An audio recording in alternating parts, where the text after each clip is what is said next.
ദൈവ തിരുനാമത്തിന് മഹത്വം ഉണ്ടായിരിക്കട്ടെ. ഒരു വെളുപ്പാങ്കാലം ഒരപ്പനും മകനും കുറേ പണിക്കാരും കഴുതയുമൊത്ത് ഇങ്ങനെ നടന്ന് പോവുക. അങ്ങനെ ഇവരെല്ലാവരും നടന്ന് ഒരു മലമുകളിലെത്തി.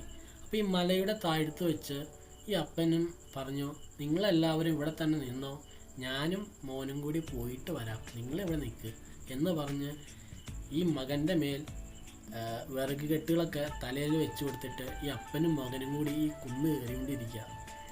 അപ്പോൾ ഈ കുന്ന് കയറി പാതി എത്തി കഴിഞ്ഞപ്പോൾ ഈ മകൻ ചോദിച്ചു, അപ്പ നമ്മുടെ കയ്യിൽ വിറകുണ്ട്, കത്തിയുണ്ട്, തീക്കുള്ള സാധന സാമഗ്രികളൊക്കെ ഉണ്ട്, എന്നാൽ യാഗത്തിനുള്ള മൃഗം എവിടെ? ഈ ചോദ്യം ഒന്ന് കേട്ടതും ഈ അപ്പനൊന്ന് ഞെട്ട മാത്രമല്ല കണ്ണൊക്കെ നിറഞ്ഞു കാണണം. കണ്ണ് നിറഞ്ഞ് ധാരിയായിട്ട് ഭൂമിയിൽ ചാടി കാണണമായിരിക്കണം. അപ്പോൾ എങ്കിലും ഈ അപ്പൻ ധൈര്യപ്പെട്ടു. ആത്മവിശ്വാസത്താൽ ആത്മധൈര്യം കൊണ്ട് ധൈര്യപ്പെട്ട് നിറഞ്ഞ വിശ്വാസത്താൽ ഈ അപ്പൻ പറഞ്ഞു, നമ്മുടെ ദൈവം കരുതിക്കൊള്ളും. അങ്ങനെ ഇരുവരും യാത്ര തുടർന്ന് യാഗപീഠത്തിൻ്റെ അരികെത്തി കഴിഞ്ഞപ്പോൾ ഈ മകനെ പിടിച്ച് യാഗപീഠത്തിൽ കിടത്തി. അരയിലുണ്ടായിരുന്ന വാള് മേളിലേക്ക് ഉയർത്തി കഴിഞ്ഞപ്പോൾ മുകളിൽ നിന്ന് ശബ്ദം, ബാലൻ്റെ മേൽ കൈവയ്ക്കരുത് എന്ന്. പ്രിയപ്പെട്ടവരെ, ഈ കഥ അബ്രഹാമിൻ്റെയും ഇസാക്കിൻ്റെയും കഥയാണ് എന്ന് നമുക്കറിയാം.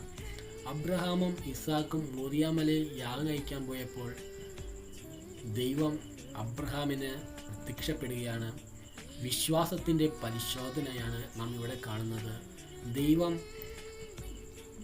അബ്രഹാമിന് വാഗ്ദത്ത സന്താനത്തെ ദാനമായി കൊടുക്കുന്നു.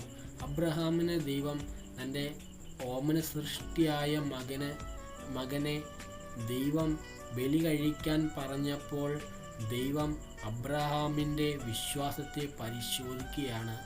പ്രിയപ്പെട്ടവരെ, ഇരുവരും കൂടി മല കയറി യാഗപീഠത്തിലെത്തി. യാഗം കഴിക്കാൻ വേണ്ടി വാളൂരി കഴിഞ്ഞപ്പോൾ ദൈവം അവിടെ വ്യക്തമായും പ്രത്യക്ഷപ്പെട്ടിട്ട് പറഞ്ഞു, ബാലൻ്റെ മേൽ കൈവയ്ക്കരുത് എന്ന്. പ്രിയപ്പെട്ടവരെ, തുടർന്ന് അടുത്തൊരു ആട്ടിൻകുട്ടിയെ ഇരുവരും കണ്ടു. ഇരുവരും ആട്ടിൻകുട്ടിയെ യാഗമർപ്പിച്ച് സന്തോഷത്തോടു കൂടി ഇറങ്ങി വരുന്നു. പ്രിയപ്പെട്ടവരെ, വിശ്വാസത്തിൻ്റെ പരിശോധന നമ്മുടെ ജീവിതത്തിലും വ്യക്തമായ സമർപ്പണം എടുക്കുമ്പോഴും നാം വ്യക്തമായ ജീവിത പ്രതിഷ്ഠതയോടെ മുന്നോട്ട് പോകുമ്പോഴും നമ്മുടെ ജീവിതത്തിലും ചെറിയ വിശ്വാസത്തിൻ്റെ പരിശോധനകൾ നമ്മുടെ ജീവിതത്തിലും അനുവദിക്കപ്പെടുന്നുണ്ട് എന്ന് യാഥാർത്ഥ്യമാണ്. ആ വിശ്വാസത്തിൻ്റെ പരിശോധനയിൽ നാം തളർന്നു പോകുന്നുണ്ടോ, വാടിപ്പോകുന്നുണ്ടോ, അതോ ആത്മധൈര്യം കൊണ്ട് നിൽക്കുകയാണോ ചെയ്യുന്നത്? അബ്രഹാം ആത്മധൈര്യത്താൽ പറഞ്ഞു.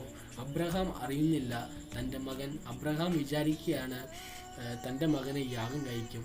ആ യാഗം കഴിച്ചാലും ചാരമായി ഭൂമിയിൽ ചേർന്നാലും ആ ചാരത്തിൽ നിന്ന് എൻ്റെ മകനെ ഉയർപ്പിക്കാൻ ശക്തനായ ഒരു ദൈവമുണ്ട് എന്ന് അബ്രഹാം വിശ്വസിക്കുകയാണ്. ആ വിശ്വാസം നമുക്ക് ജീവിതത്തിലും വരുമ്പോൾ നമുക്ക് വിശ്വാസത്തിൻ്റെ പരിശോധനയെ ജയിക്കാൻ നമുക്ക് കഴിയുന്നു. പ്രിയപ്പെട്ടവരെ, അബ്രഹാം യാഗം കഴിച്ചു. യാഗം ദൈവം സ്വീകരിച്ചു.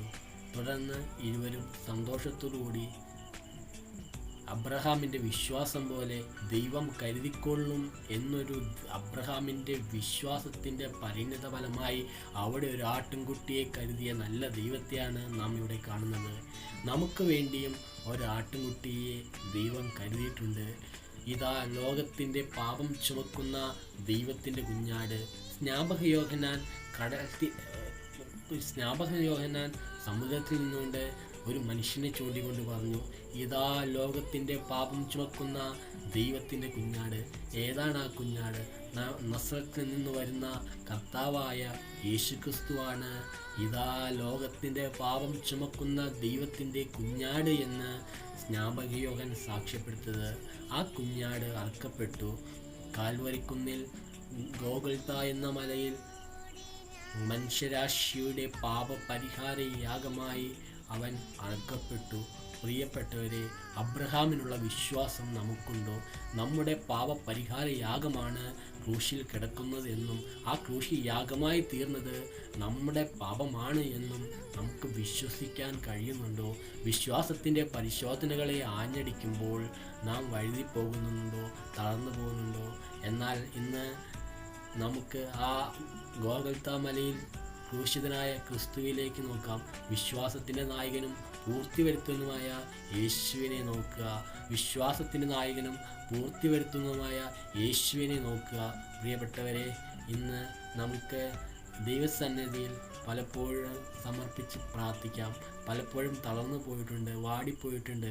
എങ്കിലും കർത്താവേ, ഇനിയും വിശ്വാസത്തിൻ്റെ പരിശോധനകൾ വരുമ്പോൾ വിശ്വാസത്തിൽ തളർന്നു പോകാതെ കർത്താവെ നിൽപ്പാൻ കൃപ തരണമേ എന്ന് നമുക്ക് പ്രാർത്ഥിക്കേണ്ടിയിരിക്കുന്നു. കാരണം നാം മനുഷ്യരാണ്. മനുഷ്യൻ്റെ പ്രകൃതം പാവമുള്ളതാണ്, പാവപ്രകൃതമാണ്, പാവം നിറഞ്ഞതാണ്. മാനുഷികമായി ഏറെ ബലഹീനതകളുള്ളവരാണ്. എന്നാലും നമുക്ക് നിൽപ്പാൻ നമ്മെ ശക്തനാക്കുന്ന ഒരു ദൈവമുണ്ട്.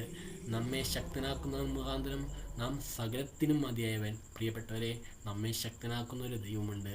ആ ദൈവസന്നിധിയിൽ ആ ദൈവസന്നിധിയിൽ നമ്മെ തന്നെ താഴ്ത്തി പ്രാർത്ഥിക്കാം.